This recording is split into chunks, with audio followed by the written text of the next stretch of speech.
और पूरे देश में साइबर क्राइम के केसेस बढ़ रहे हैं, लेकिन अच्छी बात यह है कि अब साइबर क्रिमिनल पकड़ने जा रहे हैं और फ्रॉड की गई राशि लोगों के खाते में वापस भी मिलने लगी। अकेले झारखंड में ही करीब 60 लाख रुपए खाते में वापस आ गई है और साइबर फ्रॉड के कदम झारखंड से उखड़ने लगे हैं। रिपोर्ट के जरिए समझिए। साइबर फ्रॉड रुकने का नाम नहीं ले रहा है। हालांकि कई फ्रॉड करने वाले सलाखों के पीछे हैं। अच्छी बात यह है कि अब ठगी के पैसे भी लोगों के खाते में वापस मिल रहे हैं। प्रतिबिंब के माध्यम से मिली सूचना के बाद साइबर सेल एक्टिव हो जाता है और तत्काल कार्रवाई शुरू हो जाती है। डीजी कहते हैं कि अब तक 50 से 60 लाख रुपए वापस मिल चुके हैं और ये राशि 1930 पर या ऑनलाइन मेथड से मिले कंप्लेंट के बाद बरामद की गई है। उस अकाउंट को जिसमें ये पैसा गलत रूप से गया है उसको हम लोग फ्रीज कर देते हैं, राइट। तो फ्रीज हो गया पैसा। फ्रीज होने के बाद में हम लोगों ने एक व्यवस्था डेवलप की है जिसमें कि उस पैसे को कोर्ट के माध्यम से हम लोग वापस उस व्यक्ति को दिला पाते हैं।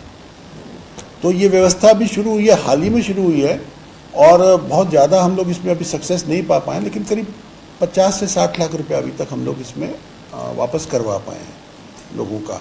सीआईडी और साइबर सेल मिलकर काम कर रहे हैं। प्रतिबिंब नामक ऐप बना है जिसके माध्यम से ठगी के रुपयों की जानकारी साझा की जाती है। इससे काम करना आसान हो जाता है और फ्रॉड करने वाले पकड़े जाते हैं। पिछले दिनों हरियाणा में भी साइबर फ्रॉड पकड़ा गया।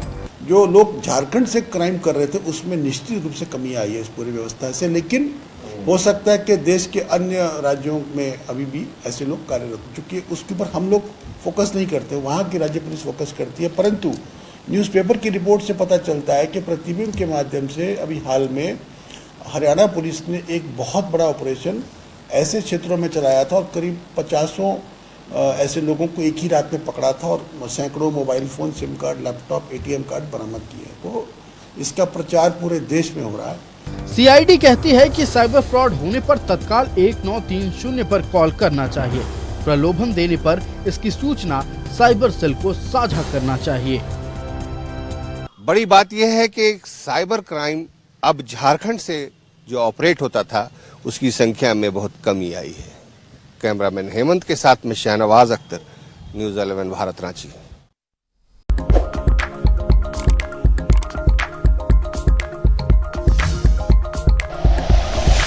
Like and share videos, subscribe करें हमारा चैनल और प्रेस करें बेल आइकॉन। न्यूज़ 11 भारत, सच है तो दिखेगा।